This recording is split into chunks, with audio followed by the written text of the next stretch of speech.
What's up, everyone, and welcome back to the Blue Jays franchise in MLB The Show 16.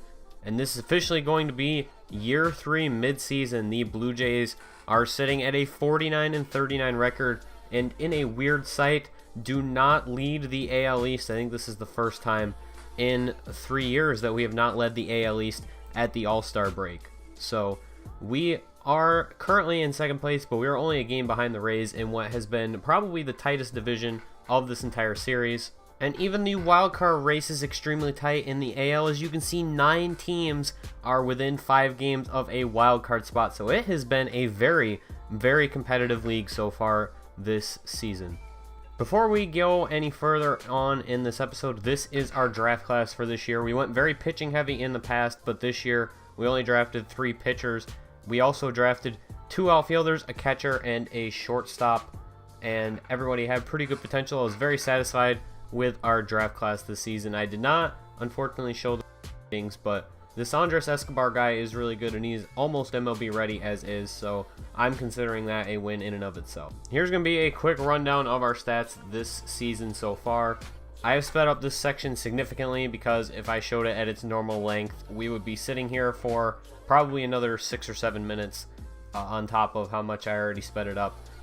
But you guys should be pretty familiar. You can just pause if you see anything that you actually want to look at. It's very quick. I was actually considering taking this section out of this part of the video completely and putting it at the very end. But it's important for the moves that we make in this episode that I leave this section in, because it will explain a lot of the holes on our team and explain the logic behind a lot of the deals that we did make at the deadline, because this was quite a busy one. I know last year's deadline was not all that busy. We didn't make a whole lot of moves, but one, we didn't have any budget space last year, and I cleared a lot of that up this year by trading a winner Encarnacion. And 2, there weren't a lot of holes on our team last year, and there are a lot of holes on this team this year that I was getting ready to patch up, but we still got some stuff to get over before we cover that section of this video. The Blue Jays are currently 7th in the American League in runs scored per game. They are 2nd in the league in home runs. They are 2nd in the majors in slugging percentage to only the Cleveland Indians. And they sit at number 8 in on-base percentage as well. They rank 9th in terms of hits allowed, and also rank 9th in runs allowed. And actually, quite surprisingly, also lead the league in strikeouts with just a few more than the Cincinnati Reds. Very surprising category to see the team on top of. And in spite of all the all-star caliber performers on our team this year, we only ended up with 2 all-stars in Josh Donaldson and Dalton Pompey. Very deserving, as Dalton Pompey is having an incredible run this season. Did not expect him to be this good. And Josh Donaldson is proving that he was worth the contract we gave him in the offseason. And so before we move on to the trade deadline moves that are actually going to really take effect on our team, we did make a minor move prior to, I believe, the last episode before the draft. It was before the draft. And we traded minor league catcher Aniello Navarro for center fielder Kurt Everett. Navarro was a guy that we signed in free agency that first year to fill out our farm system. He really hasn't progressed.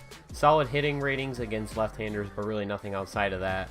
And he's really just a middling catching prospect. And Kurt Everett is a potential center fielder. Now, our farm system is very deep in the outfield, but you always have to take a gamble on that a potential prospect, especially when it comes at a low cost such as this. But now moving on to some more important moves this trade deadline. I did just mention we have a plethora of outfielders, so we are going to be dealing one away in our minor league system in Sammy Cabrera. Pretty solid potential, pretty okay ratings, performed pretty solidly for our AA team, and we are trading him for Jared Dyson. I think that one of the things this team has missed on its bench the last couple seasons has been a really good pinch runner, and it's probably cost us a few opportunities in the playoffs, especially last season, where we could have gained an edge with stolen base late in the game. So that's definitely a thing that I think this roster has been missing, and something I've wanted to acquire. Jared Dyson, not the greatest hitter in the world, but he will serve his role as a pinch runner off the bench. Late game, he is going to be having a very specific role, and we feel that he will fit his role perfectly. Dyson will be taking the roster spot of Logan Morrison, who has kind of underperformed, hasn't hit well against right-handed pitching at all, and we will be trading him to the Colorado Rockies in exchange for a pair of relievers, including Miguel Castro, who was a big piece in the Troy Tulowitzki trade a couple years ago. Hasn't performed the greatest in the minors, still has B potential. Carlos Estevez, a C potential relief pitcher as well. We're really just stocking the lower tiers of the farm system, as we are a little weak in the bullpens for our minor league teams, and we don't have enough overall prospects at that position anyway. Miguel Castro still has pretty good potential. Carlos Estevez could also grow into a useful player as well, as he has C potential. So very good trade in exchange for somebody we were probably just going to cut anyway. Next up, we are going to be trading Brett Cecil to the Houston Astros in exchange for Tony Sipp, Riley Farrell, and Max Stassi. We pretty much threw Max Stassi in this trade as a potential future backup catcher. Doesn't have a lot of service time. Pretty good defensive ratings, not the greatest hitting ratings. Riley Farrell is a pretty good prospect. C potential in that bullpen. Again, we were trying to pick up a few extra bullpen arms for the minors. Tony Sipp comes at a fraction of the cost of Brett Cecil and has had a much better season this year. Brett Cecil is going to be demanding a lot of money this offseason, as he was paid $5 million in his last go-around, or $4.5 million, excuse me. But we are going to get Tony Sipp at a fraction of the cost to serve the same role as Cecil. Now, Cecil's had a good year in terms of FIP, but he is at a 125 whip and a 374 ERA. Not very good numbers for a reliever. Tony Sipp can become that left-handed specialist along with Aaron Loop on our bullpen. And in a move that a lot of people have probably seen coming due to his upcoming free agency, as well as his struggles in both this season and through most of last season, we will be dealing away Kelvin Herrera. I did not want to risk losing him in free agency to nothing. He's also performed not very well this year. Pretty miserable performance, I would say, or at least an underperformance on his part. His FIP says he's pretty good, but he has a whip over 1.5 and an ERA of almost 6, and I do not want that out of a setup man, or even really a middle relief man, quite frankly. And we're going to be trading him to the New York Mets for Dominic Smith, who is almost major league ready at first base. Justin Smoke been very up and down at that position, and Dominic Smith could easily step in from pretty much next year. I will probably give him a shot in spring training to actually take the position away from Justin Smoke. If we even retain him, Dominic Smith going to be a good first base prospect. Hopefully he pans out for us. Next up, we have a straight up trade between second basemen, between ball clubs. Now, I know Devin Travis has played very well in real life for the Toronto Blue Jays since coming back from his injury, and he is one of my favorite Blue Jays in real life, but he simply has not performed in this franchise. He has had 2 years with an OPS below 700, and the only year that he was even, I'd say, above average was last season, and even then we still did not put a lot of trust in him to be anything other than our number 9 hitter. And we are going to be acquiring Cesar Hernandez, a switch hitter from the Philadelphia Phillies. Had a very good on-base percentage the last couple years, and I traded for Yangervis Solarte to kind of fill that role, but he has not really been an on-base guy. He's had a good on-base season, but he hasn't been nearly what I expected when I picked him up, and Cesar Hernandez is a lot more of that player. Also a very good defensive player, so we will definitely be taking that upgrade to second base. The Phillies actually thought that Devin Travis had more value to them than they were giving out in Cesar Hernandez. I will definitely take this trade. It immediately improves our situation at second base, and with the addition of one more position, will give us 9 good hitters throughout the lineup. But before we cover that last position in the lineup, we have another trade with the Cincinnati Reds, and this is actually part 1 of 2. Unfortunately, you can only make trades with 3 players at a time in this game, which is unfortunate because I actually wanted to make this a large trade.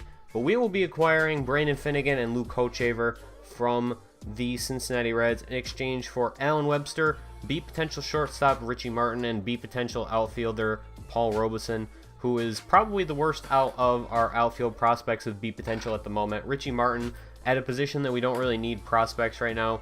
We have a couple of young shortstops in the system that are kind of promising. Brandon Finnegan had a really good year in terms of strikeouts, has kept his whip pretty low, and Luke Hochevar is another arm for our bullpen after we just got rid of Kelvin Herrera. And I really like this trade. I don't really feel like we overpaid for Brandon Finnegan, as he will probably be our number 4 or 5 starter. But that means that we have 6 starting pitchers on our roster at the moment, and we still have not gotten to the biggest hole on our roster, which is catching. And this trade should answer both of those questions for you, as we will be trading Aaron Sanchez, Lane Thomas, and Dwight Smith Jr. for Devin Mesoraco, who is currently the best catcher in the game on this roster, except for Buster Posey. He's had a very good offensive season, hit 13 home runs and 279 at-bats. For a catcher, that is very good, has excellent defensive ratings, and it was really just time to move on from Aaron Sanchez. Another situation like Devin Travis, in real life one of my favorite Blue Jays. I really hope they can keep him around for as long as they can. But in this game, he reflects a lot more of his past self than the problems that I had with Aaron Sanchez for years, and why I thought they always should have kept him in the bullpen. A lot of walks and not a lot of strikeouts, and allows a lot of base runners, a whip over 153. He's at a FIP over 4 every year of this franchise. And with the acquisition of Brandon Finnegan, it's really just time to move on from Aaron Sanchez in that number 5 starter spot. And we acquire Devin Mesoraco. I like Russell Martin, and we will be keeping him on the team as a backup catcher, at least for this season. We might have to trade him next offseason if the budget becomes an issue. But I like Russell Martin. I tried to hold him in that spot as long as I could, but his ratings have declined so much that he is down into the 60s at this point, and the only reason that his overall appears so high is because he is very happy because he's getting paid $16 million and he expects to be paid $700,000. He expects to be a platoon catcher, and he was starting every day, so his overall was inflated by that. His hitting ratings are in the 40s. His defensive ratings have declined. He's never had a very accurate arm, doesn't offer anything in way of base running. I really think it was time to plug up the hole in the lineup. That being said, we will be retaining Russell Martin due to his contract and his good defensive potential as a backup. Carlos Ruiz is just, I've really not made him a factor.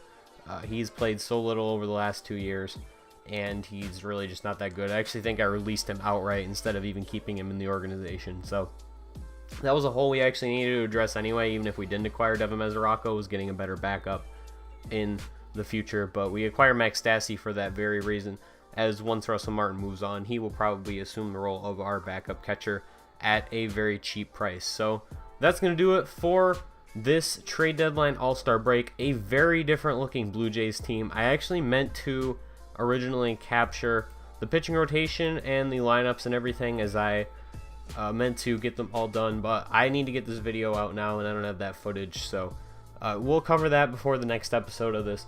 But I would like to thank you guys for watching. Hope you enjoy it, and leave a comment down below letting me know what you think of these moves. If you like this video, please like and subscribe to the channel for more episodes of the series in the future.